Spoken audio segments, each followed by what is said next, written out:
बात नहीं, तुम्हारी सारी कमी मैं पूरी कर दूंगा। ये देखो, मैं तुम्हारे लिए शहर से क्या लाया हूँ। अरे वाह, ये तो बहुत सुंदर है।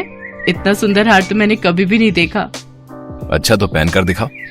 अब तो रोजाना ही ऐसा होने लगा।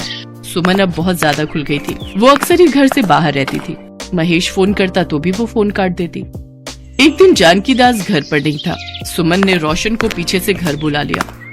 आज तुम्हारा बुढ़ा ससुर घर पर नहीं है क्या? कहाँ भेज दिया उसे? कहीं ऊपर तो नहीं भेज दिया है? इतनी अच्छी किस्मत नहीं है मेरी।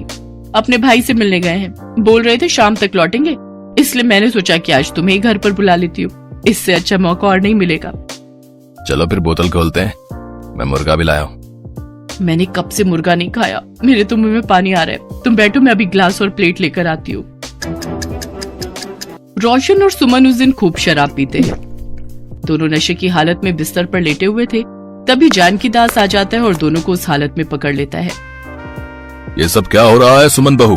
तुम महेश के पीठ पीछे ये सब कर्म कर रही हो। तुम्हें शर्म नहीं आती? तुम शादीशुदा औरत होकर एक पराये मर्द के साथ इस हालत में। इस लड़के को कहो अभी निकल जाए इस घर से, वरना मुझसे बुरा कोई नहीं होगा। मैं नहीं चाहता इस चार दीवारी के बाहर कोई बात जाए, नहीं तो मेरे बेटे की कितनी बदनामी होगी ये तुम नहीं जानती हो। बेचारा मेरा बच्चा शहर में खून पसीना बहाकर मेहनत करके 4 रोटी के लिए पैसे कमा रहा है और तुम यहाँ उसके पीठ पीछे। छी, मुझे तो शर्म आती है। रोशन वहाँ से चुपचाप चला जाता है। मुझे माफ कर दो बाबूजी, मैं अब ऐसा नहीं करूंगी। मैं वादा करती हूँ, मुझसे गलती हो गई। आप महेश को कुछ मत बताना। मैं उस लड़के से कभी नहीं मिलूंगी। सुमन जानकी दास से माफी मांगती है। अपने घर की बदनामी ना हो, इस डर से जानकी दास चुप हो जाता है। एक दिन महेश अचानक घर आता है। जानकी दास उस समय बाजार से कुछ सामान लेने गए हुए थे। सुमन महेश को देखकर रोने लगती है। क्या हुआ सुमन? तुमने मुझे अचानक फोन करके क्यों बुलाया? महेश, मुझे तुमसे बहुत जरूरी बात करनी है।